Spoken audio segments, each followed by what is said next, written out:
রাত 8টা 10 মিনিটের সময় পুনরায় কিন্তু সংসদ ভবনের সামনের যে রাস্তাটি রয়েছে অর্থাৎ মানিক মিয়া অ্যাভিনিউ, সেই মানিক মিয়া অ্যাভিনিউর দুটি পাশে কিন্তু অবরোধ করেছে শিক্ষার্থীরা। আমরা দেখতে পাচ্ছি শিক্ষার্থীরা পুলিশের যে ব্যারিকেডগুলো রয়েছে সেই ব্যারিকেডগুলো রাস্তা বরাবর দিয়ে কিন্তু যান চলাচলে বাধা সৃষ্টি করেছে এবং এটি কিন্তু সংসদ ভবনের ঠিক সামনের যেই গেটটি রয়েছে সেই গেটের সামনে আমরা দেখতে পাচ্ছি যে দুদিক থেকেই কিন্তু ব্যারিকেডে দেওয়া হয়েছে। আমরা একটি পাশে রাস্তা যেমন দেখাচ্ছিলাম যে যেটি ফার্ম গেট থেকে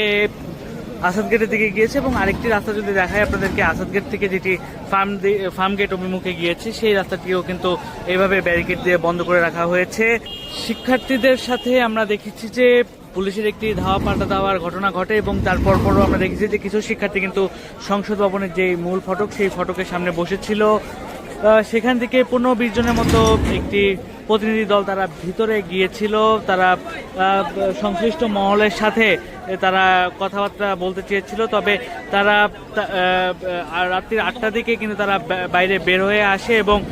আসার পরে তারা যেমনটি বলছিলেন যে তারা 6টা থেকে তারা ভিতরে বসেছিলেন এবং তাদের সাথে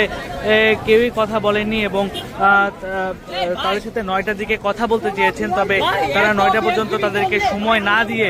তারা বাইরে এসে কিন্তু রাস্তা পুনরায় অবরোধ করে রেখেছেন। তারা রাস্তার দুপাশে কিন্তু তারা আবারও ব্যারিকেড দিয়েছেন এবং আমরা দেখতে পাচ্ছি যে পুনরায় কিন্তু সংসদ ভবনের সামনে যে রাস্তা রয়েছে মানিক মিয়া অ্যাভিনিউ, সেই মানিক মিয়া অ্যাভিনিউতে কিন্তু যান চলাচল বন্ধ হয়ে গিয়েছে।